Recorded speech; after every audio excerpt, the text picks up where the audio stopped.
He was sexually abused starting at the age of 12. The trauma led to lifestyle choices that had extremely negative results. He was targeted during a gang initiation and taken at gunpoint. How he changed his life. Welcome to the Law Enforcement Talk Radio Show. In the Law Enforcement Talk Radio Show, we are joined by special guests talking about their experiences, their realities of investigating crimes, plus those who have experienced horrendous trauma. Police, first responders, military, and victims of crime share their stories. Hi, I'm John J. Wiley. In addition to being a broadcaster, I'm also a retired police sergeant. Be sure to check out our website, letradio.com, and also like us on Facebook. Search for the Law Enforcement Talk Radio Show. There's a couple ways you can stay in touch and keep informed of what's going on with the Law Enforcement Talk Radio Show. Number one, go to our website, letradio.com. Sign up for our email newsletter. It's real easy to find. I promise we don't spam you. I send out about one email every 2 weeks or so. And there's also a feature called Broadcast Channels on our Facebook page, where we send messages directly to your inbox, directly to your messenger. Real easy to sign up for. Make sure you like or follow the Law Enforcement Talk Radio Show Facebook page. And up top, you'll see broadcast channels, one for free podcast versions of the radio show, another one top post of the day. So you too can stay informed quickly, easily, and best of all, like always, free. Contacting us from Idaho, we have Nate Lewis on the Law Enforcement Talk Radio Show. Nate is one of the founders of theinnocent.org, is a website, theinnocent.org, and they really combat and focus on combating sexual exploitation, sexual trafficking, victimization of children in particular throughout the United States primarily. Nate, thanks for being on a show and for telling your story. Both very much appreciated. Oh, thank you. I appreciate you having me, man. And one of the things that Nate's story is profound, and I want people, because someone asked me this the other day, Nate, was like, does everybody have to have a tragic story? I'm like, no, not everybody does. And not everybody is in law enforcement that's on my show. But we do have some that have been through some really, really tough stuff, which you qualify for, and it has a profound impact on the quality of their life. But I think the real power is the decisions they make and what they do to build the life they have today. Is that a fair assumption for you? I would say absolutely. Because your story starts when you were 12. You were sexually abused, and we'll talk about that in a few moments, which led to certain, and I'm not saying it's a negatives, and I don't want people to tell you the way, certain lifestyle choices that people make. Trauma will do that to you, whether you're young, old, or in between, and that can put you in bad situations. But that all led to where you're at today, didn't it? They absolutely did, 100%. And here's the nice part about it. Without telling your story, just go to theinnocent.org, theinnocent.org, and you'll see photos in the About section of Nate and get a feel for what they do. Before we do that, Nate, I got to say this. When we talk about sexual abuse as children, it's a very tough subject. And I never went through that in my own life, but as a cop, I had investigated quite often. And one of the things that we were taught is that, especially with the very young, they don't think of things like that. It's something that comes up.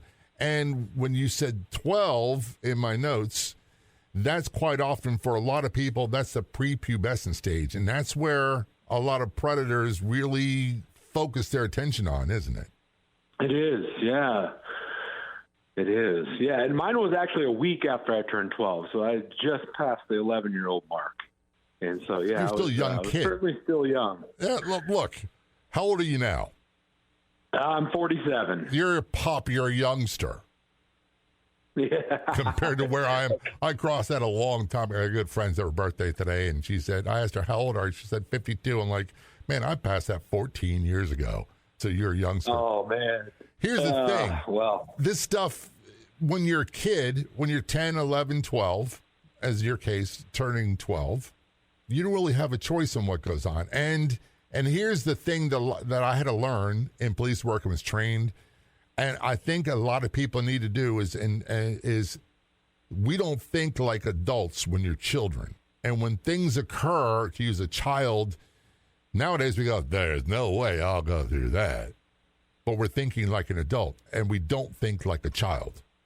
Mm-hmm. Absolutely. I mean, for just in my case, and not to go into too much of the story quite yet, but this was like, hey, I woke up on a different planet because my parents hadn't even talked to me about sex. There was no sex education yet in school. So I had nothing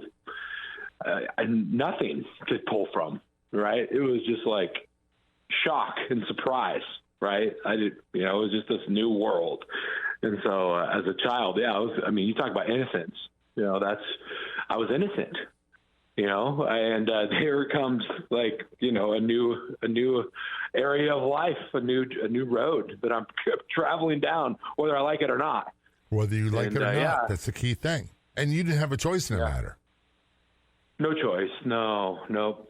And would it be fair to say that you didn't have a real choice in how this impacted in the decisions you made about the lifestyle you led after? I would say I had less of a choice then. I think there was probably, looking back at that time, I probably could have done something, tried to get away or do something, right? I could have tried to flee. But I think afterwards, there was things that occurred, that I think it became, you lose trust, fear comes in. There's so many things that were out of my control. And I think still probably to some degree affect me today, potentially. And, I wish, trust me, I think a lot of people out there's 46 million survivors of child sexual abuse in the United States. And I think that a lot of them would say like that there's things they wish they could change. I think it's fair to say that we all have some degree, and mine, I have nothing to relate this to, but my own thing was the coulda, shoulda, woulda is I'm not Superman, I'm not God, I just did the best I could with what I had. Mm-hmm. Right. Yeah. And I think I coulda, shoulda is something that sets us up for even more disastrous results. We focus on that instead of focusing on this person that did this to you had no right to do that, and they were the perpetrators, and they committed a crime of violence. Yeah, and honestly, moving through so many different aspects is, I would say, forgiveness was one, and like you said, coulda, woulda, coulda. The thing is I wouldn't change pretty much anything that occurred in my life, because as you mentioned earlier, it's what led me to where I am and who I am today. And what I want people to take away from this, and number one, we're talking about something that was a long time ago, but when I was 11 years old, I was still playing the floor is made of lava and it can't step on certain things. That's where my mindset was. Yep, absolutely. I didn't think about things, and maybe it's different nowadays. Maybe kids are maturing faster, but I didn't think about, sex. I didn't think about that stuff at all at 11 years of age. That didn't start coming into my brain until maybe a couple years later. Yeah, well, and also, times, even in my time, things have changed. Everything's become so sexualized in access to content. I mean, whatever it may be, commercials, television, Super Bowl. There's so many things that are sexualized, and so many things that are now being introduced to children. As you said, they grow up so much quicker these days. But we didn't have that, right? Like I said, we didn't really have sex education at that point in my school, and my parents were afraid to talk about it, I think, with us as kids. Look, they didn't know I still don't want to talk about it. I'm a little reluctant to have this conversation with you. Yeah, I know. And there's nothing more paralyzing than having a conversation with my daughters when they're turning teenagers and about the birds and the bees. And it ended up something like this. And we'll go to break in a moment and get into your story.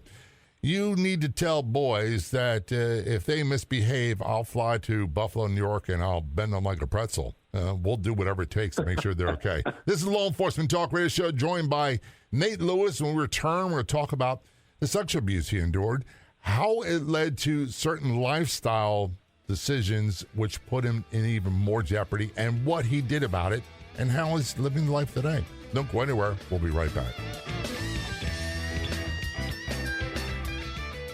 Did you know that Facebook has an estimated 3 billion active users all across the planet? Want to increase your presence and profit using Facebook? Learn how you can do that every day, like I do. Plus, you can earn revenue from Meta every month. All this without breaking the time bank. Learn how to work smarter and not harder on Facebook. Get step-by-step instructions on what to do and what not to do.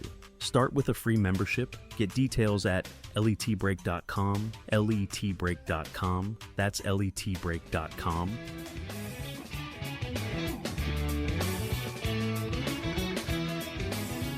Return our conversation on the Law Enforcement Talk Radio Show with Nate Lewis. Nate was sexually abused beginning at age 12. He just turned 12, which led to a lot of certain lifestyle decisions that put him in more jeopardy, including being taken at gunpoint during a gang initiation.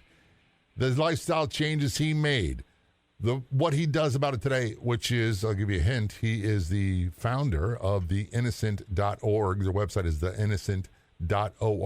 Nate, we come to the point of the conversation where we got to talk about the ugly stuff, because to get to the good stuff of where you're at today, we got to address some of the bad. And you went through some really bad stuff starting at age 12, didn't you? Yeah, and the reality is how I can kind of explain it. At 11, because I just turned 12, I had no relationship with sex. All humans have some sort of relationship with sex, whether it's with an intimate partner or they're paying for it or it's with themselves, whatever it is. There's some sort of relationship everybody has.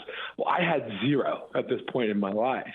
And I think that night, what occurred was it built a foundation for what your relationship with sex is, right? And what does that look like? And what does it mean? And is it intimate or is it not intimate? Is it forced? What is it? And I think that was really the sad part, is that was the building blocks and foundation for, my idea of what sex was. Well, it becomes your new normal and I hate that phrase, but if this is all I know, then this is the way things are supposed to be. Well, it is normal. Here's the thing, too, is because at such a formative age of our brain, when it's, and I was told, like, oh, no, this is normal. This is fine. This is okay. And then you actually believe that. And, I don't know what happened to this person, or something happened, and maybe that was normal, and who knows. But fortunately enough, I didn't continue down a horrific life of abuse. Now I would say that I would, we can get into the details later in life of, trying to have relationships and what that looked like, and how that for long term, and made decisions of decisions I made of trauma and hurt and things that led me down to other decisions that were made that put me in vulnerable situations. Right. And, whether it be drinking or whatever it was that I was doing. And, but it really formed, what is your definition of relationship with sex and intimacy? We're not talking about normal exploratory behavior. We're not talking about spin the bottle and remembering your first kiss and all that stuff. No, we're not. We're talking about forced sexual intercourse. That was forced upon someone. And here's the thing, Nate. Myself, I should. I'm in my 60s, and I can't really bring to the forefront. I got nothing to compare that to. I have nothing, which is a good thing. I know it occurs, but I can't even visualize it. So as a just turned 12-year-old, I really can't picture this at all. Yeah. Well, especially, again, I'll remind people, this is, this is many, many decades ago. So nowadays, I'm pretty sure that 12-year-olds are having sex. So it's different. Right now, people are like, well, whoever's listening there is like, well, kids are having sex at 12 years old now, and that's just a common thing because it's been introduced to them, the lifestyle, the parents, what they're doing, social media, all the things that are influencing behaviors and patterns and characteristics of humans and what's accepted and what's desired and all that. But this was not then. No. There was barely VHS tapes back then, and if there was porn, it was like in a back room of Blockbuster, and you're like, Dad, what's that back there? Oh, nothing, son. Keep moving, and I just had a totally different mindset. And look, at 12, to be totally honest with you, I was more concerned with football. I was more concerned with riding my bicycle to get a soda, whatever it might be, than I was concerned about, the girl next door or whatever it might be. And the thought that 12-year-olds are having sex and participating in it, I'm like, oh, by choice. That kind of freaks me out, to be honest with you. Yeah. Well, I can share some things that would really freak you out because there's 37 let's not. Let's not on social media, and if I could go down a whole rabbit hole on social media and what kids are being introduced to and who they're talking to, and careful of the strangers. Stranger danger. There's really none on social media. And I always say this: we talk about stranger danger, and that's a legitimate concern. But what we need to be more proactive about is talking about family members, talking about people like babysitters, talking about aunts, uncles, people who have access to our children. We need to be more aware of parents and the threat that some of them pose than the guy down the street with the free kitties. Yeah. Well, according to the Department of Justice, 90% of sexually abused children are abused by somebody they know or trust. Right. So that's a high percentage. 90% is a high percentage. So it is not always the guy in the van snag and grab situation, especially nowadays when they're being lured out through social media. But we could talk about innocence in a whole different way, maybe here in a little bit, and how that's we certainly now, will. I got a question for you. Yours, was it someone you know? I didn't know that person, no, but I did know a family member of that person. So they weren't a total stranger to you, and you felt somewhat comfortable at first. Yeah. Yes, absolutely. And how long I did didn't feel comfortable with that person. I didn't know that person. I didn't know the person. Right. But you had an introduction. One of the question I'm getting at is for many people, and again, this is not me. I don't have a point of reference in this, but for many people who go through this, it's not a one and done thing. It goes on for a period of time. Thank God mine was, I was scared and I never went back to that house ever. And I didn't tell anyone. I actually didn't tell anyone for years and years and decades, actually. I didn't even tell anyone because it kind of freaked me out, to be honest with you.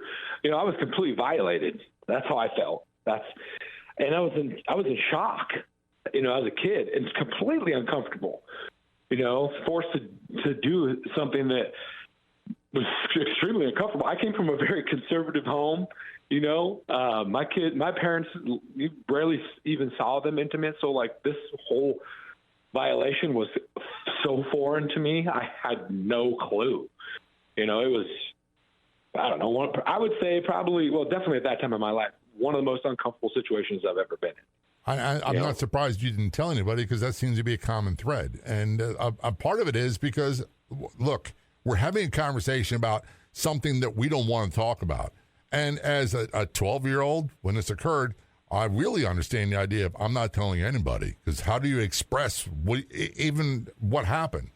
Yeah. Well, you don't want to even talk about it, relive about it, think about it. You want to ignore it. You want to bury it, pretend that it never happened. We're going to, when we return, we're going to talk more about how this impacted Nate and the decisions he made, which put him in even more dangerous situations, and most importantly, what he did about it and what he does about it today. This is the Law Enforcement Talk Radio Show. We're going to take a short break. I promise you, we'll be right back.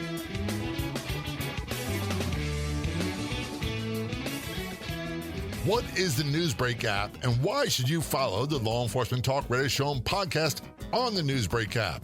Newsbreak is your #1 local news app for current events, free live news for you and your community.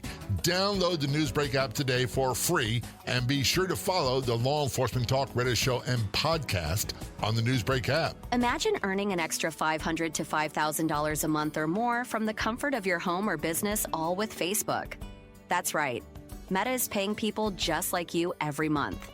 Learn how to create another revenue stream from Meta and dramatically increase your reach, all without breaking your own time bank. Sign up for a free membership at letbreak.com. letbreak.com. That's letbreak.com. Return our conversation with Nate Lewis on the Law Enforcement Talk Radio Show. Nate is contacting us from Idaho. He was sexually abused at age 12, which led to certain decisions about lifestyle, which put him at even more risk, which we'll talk about in a few moments. He is one of the founders of theinnocent.org. Their website's theinnocent.org. I'll give you a really strong hint.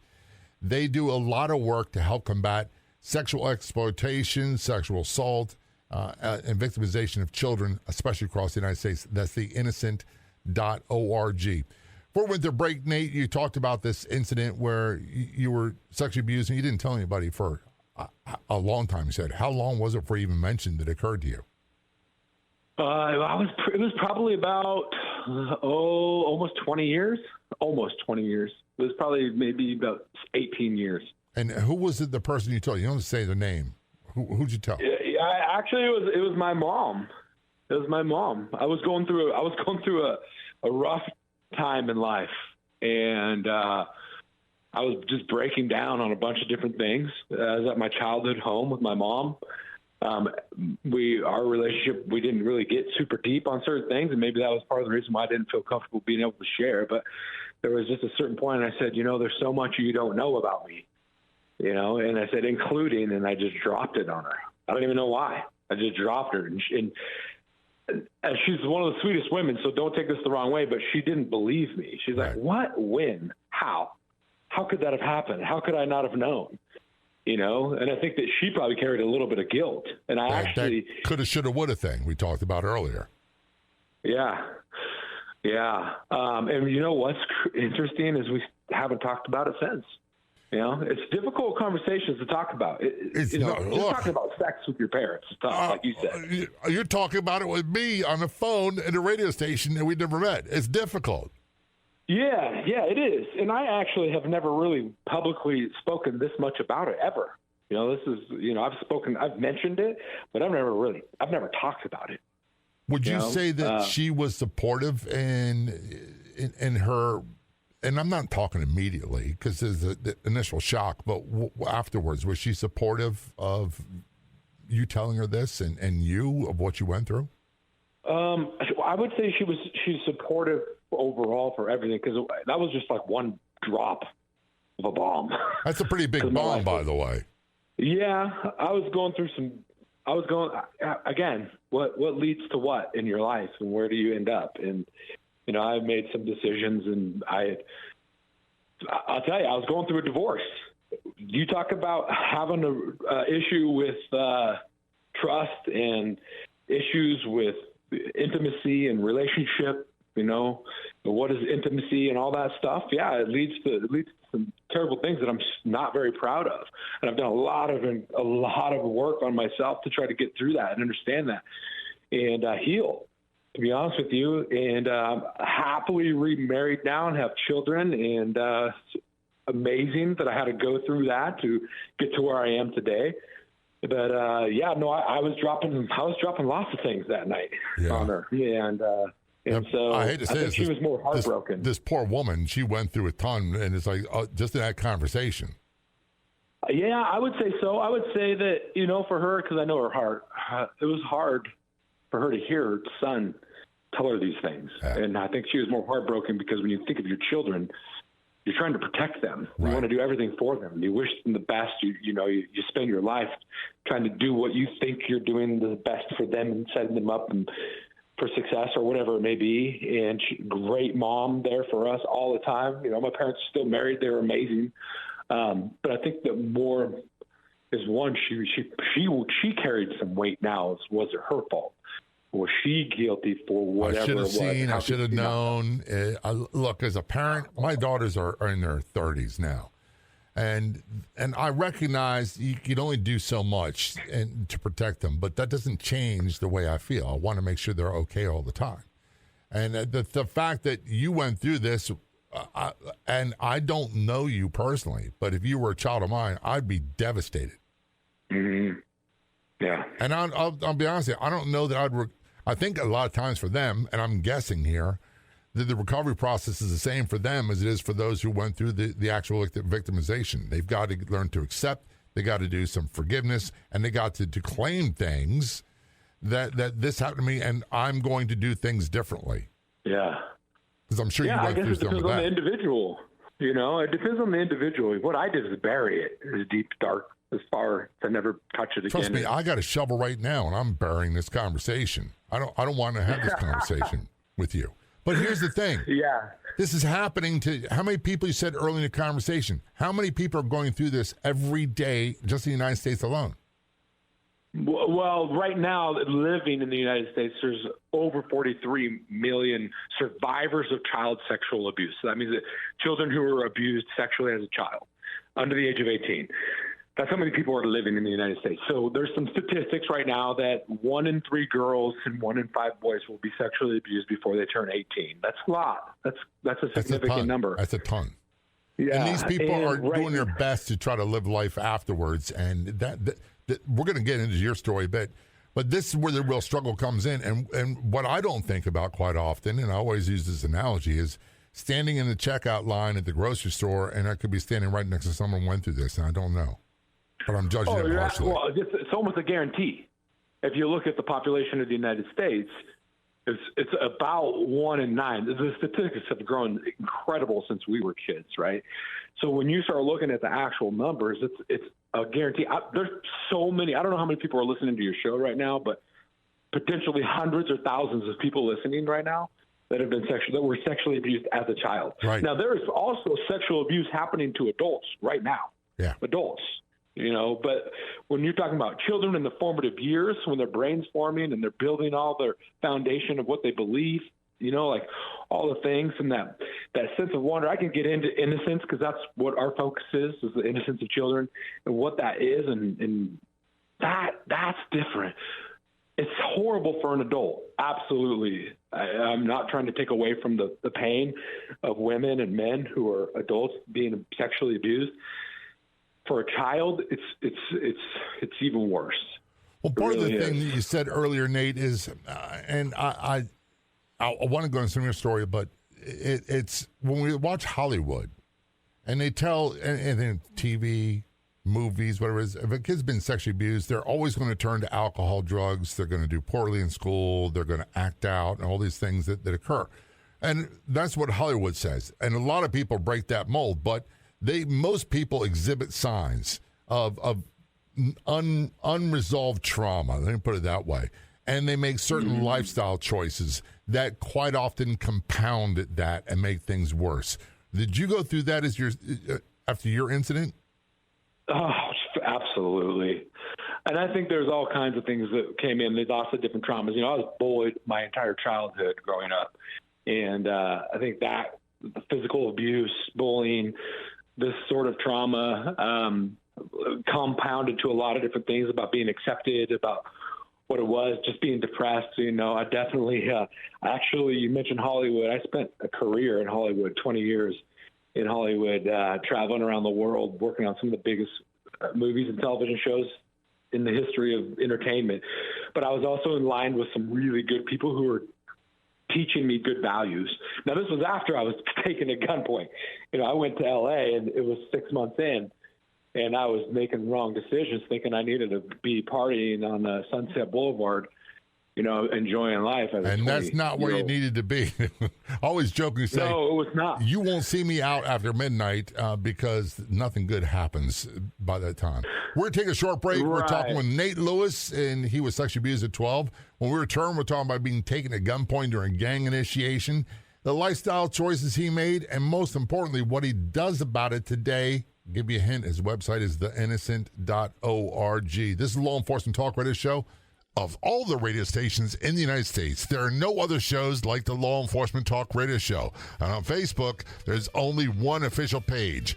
Do a search on Facebook for the Law Enforcement Talk Radio Show. And be sure to like the Law Enforcement Talk Radio Show Facebook page. Don't go anywhere. We'll be right back.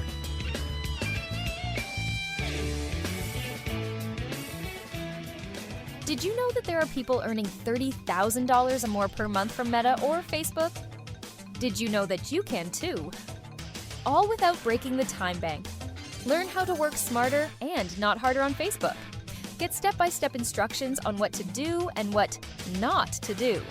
Start with a free membership. Get details at letbreak.com. letbreak.com. That's letbreak.com.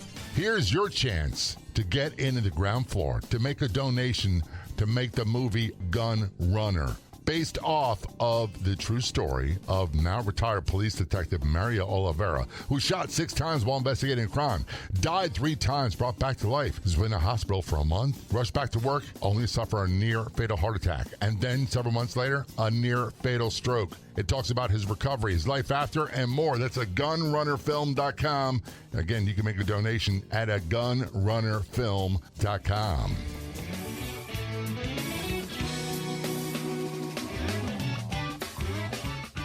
Return to conversation with Nate Lewis on the Law Enforcement Talk Radio Show. Nate is contacting us from Idaho. He was sexually abused at 12, taken at gunpoint during gang initiation, which we'll talk about in a few moments, in California, and some lifestyle choices he made as a result of his trauma. And what he's done about it today, I'll give you a hint. His website is theinnocent.org. That's theinnocent.org. Nate, thanks for agreeing to tell your story. Not a comfortable story to talk about, but we've got to fast forward a bit. And you said before we went to break last time, you wound up going to Hollywood. You made some lifestyle choices, went to places you probably shouldn't be or wouldn't do now, and that had less than favorable results, didn't it? Correct. Yeah. I mean, the short of it is I was an easy target. You know, the night that I was taken at gunpoint, I was extremely intoxicated, making bad decisions. You know, I was just making really bad decisions. And honestly, it was an easy target. I was an easy target. And so, that's a whole nother episode to go through that whole night and that experience, which I literally thought that was my last day of life, and I accepted it. And that's probably part of what helped me get through it and survive. And whatever you want to call it, something came into me and changed who I was. And I literally became, a criminal, like somehow befriended them, and they ended up letting me go. It's an insane story. I ended up facing 2 of them in court, and one of them got sentenced to life in prison. But anyway, that created a 10-year trauma for me, massive trauma. How old were you when this occurred? I was 22 years old, and so I was a young kid, officially, I guess, an adult, but not an adult. But here, I do want to share this part of it. I spent 10 years preparing for the next time this occurred, getting prepared and being ready. So when it happened, I knew exactly what I was going to do. And that caused a lot of issues in my life, where I sat, I'm how still I entered the dealing room. with it. When I sit in restaurants, my wife asks me what's the best position for me to sit in. When I'm on an airplane flying anywhere, I got to fly to Chicago. I'm the guy who's visually frisking everybody as they walk down the airplane. And I'm thinking in my mind, that guy got a throat punch. This one I have to kick in the knee. I'm planning out ahead of time how I'm going to behave in case things turn south, because they've turned south too many times in my life. Yes. So so I was obsessed with it. Every scenario, I was playing it out. Walking down the street with a female that I was dating or whatever at the time. Every scenario, I was constantly assessing it, analyzing it, and then coming up with a plan of how I was going to handle that situation. But I was obsessed with for 10 years. And it wasn't until I talked to a hostage, I don't even know what his actual title was, but people who were taken hostage in the military and they go through recovery. And he asked me one time, he's like, how often do you think this happens to people? It's like, maybe 1 in a million. He's like, come on, man, your story? I don't think it's 1 in a million. I was like, I don't know, 1 in 10 million. He's like, let's just say it's 1 in 10. He goes, what have you been doing the last 10 years? I was like, I'm getting ready for the next time, because the next time it's going to go different. He's like, okay, what are the chances that this happens to the same person twice? It's like lightning striking the same spot twice. It's very rare. Dude, well, lightning struck me that day, because it's like, what have I been doing? Living in this fear, for a decade. And you know what? That made me really good at my job. I worked for a couple of celebrities, and I was their guy. And so I was on point. Anything I could avoid any certain situation at any time, because I saw ahead 10 steps, right? And so it made me really good at my job, and I made a career out of it. But here's where it gets interesting. So Jim Caviezel is one of the guys I worked with it's been about 20 years now. We're super good friends. He plays in The Sound of Freedom. Because you want to know how I got to where I'm at today. he invites me down to the set of this movie in Colombia, and I have no idea what sex trafficking is, right? And he starts sending me videos, start researching it, started understanding it, which I didn't really know much. This was a very introduction. And then I was like, wow, this is really happening. And then I actually go down and meet the guy that he's playing. And that's when I actually ended up going and working for that organization, but they're fighting the human trafficking on an international level, and spent several years working and doing those crimes outside the U.S. But here's where it came to where we're at today. The innocent is 100% focused inside the United States because it was the people that kept demanding something be done here in America. Mm-hmm. What is happening? And where are the restrictions? And then just looking at where it is. Where's the funding? Where's the resources for law enforcement right now in the United States? This technology, equipment, the cutting-edge training, and the way you do these investigations is very new. It's not old school. It's not like going undercover in an alley and buying drugs. Everything is happening digitally. A lot of people, their footprints are digital. They can hide easily. They think they can hide their identities easily online. And so how do we create this free to law enforcement inside the United States, not just training them from start to finish to run these undercover operations, but giving them some of the software that they need to make them effective and efficient and to build these cases, extremely strong cases, so that they're not pleading out of court, that these people actually end up behind bars for many years, if not decades. Where they belong. This is where they belong, because on average, this is according to the National Sex Offenders Registry, the average pedophile will abuse 117 victims in their lifetime. So we need to get those guys off the street. So we're trying to be proactive. That a lot of people don't want to hear it, and I'm not going to belabor the point, but they don't want to hear my solution to pedophiles. And it's not pretty. It is not pretty at all. And they're like, well, you're rather judgy, aren't you? Like, well, yeah, I am. Yeah, well, look, I think that if somebody knows what the consequences are of any action that they take, they're taking the risk, not me.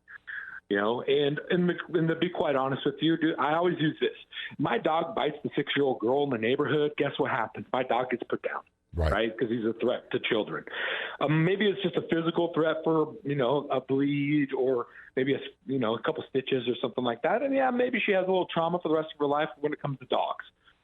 But when you have humans robbing children completely of their innocence and completely violating them, that's a threat to our society as well. That's what I believe. I agree. And look, you're preaching to the choir. Yeah, so we got to do something about it. And what's great about our organization, too, is all of my team at this point are active duty law enforcement with experience in doing these type of investigations and doing these crimes. We want to bring the communities together so communities can fund these trainings and this equipment for their local law enforcement. Now, it's not just one department. The cool thing is like 2 weeks ago, we brought 6 departments in one community together, 2 or 3 individuals, and we give them specific roles. So it's almost like a task force, but they all go through the entire week of training. And we don't promise this or guarantee it, but during that training, it's a live scenario. You're really talking to these people. And then we bring them in and we make arrests. Sometimes. So far, so good, but I know there'll be a time where we don't want there to be the pressure that we have to make an arrest. But we put them through the real scenario. And that's what I love about this is people can put their money into their communities for a very specific thing. That's to protect the innocence of our children from sex crimes. It's not gas money. It's not for a drug dog or whatever. If you're passionate about protecting children, this is a great avenue for you to come together as a community and bring your departments together as a community. That's another beautiful thing. Not to get into too much details about law enforcement departments, this is bringing them together. Everything about what you say is great. TheInnocent.org is the website. TheInnocent.org. One of the things that, and I hate to bring this up, when we talk to any nonprofit, any charity, they always say fundraising is the other F word. This can't be free. Yeah. Yeah, look, I'm telling you, it's completely free to the departments, to the officers. They don't ever pay $1 for anything, including food and whatever. But do you need help financially with what you do? Of course. Look, we can only grow and scale as fast as the fuel that fuels this mission. The fuel that's fueling this mission are the people of the United States. There we go. We take no government funding. No government funding. It's all funded by the people. By the way, Period. you can make a donation. You can help out. And if you got a corporation, you want to get involved, check out their website, theinnocent.org. That is theinnocent.org. Nate, thanks so much for being guest on the show, telling your story, and for all you do. It's very much appreciated. Absolutely. Thank you for having me, man. Appreciate you. I'd like to thank our guests for coming on the Law Enforcement Talk Radio Show. The Law Enforcement Talk Radio Show is a nationally syndicated weekly radio show broadcast on numerous AM and FM radio stations across the country. We're always adding more affiliate stations. If you enjoyed the podcast version of the show, which is always free, please do me a favor and tell a friend or two or three. I'll be back in just a few days with another episode of the Law Enforcement Talk Radio Show and Podcast. Until then, this is John J. Wiley. See ya.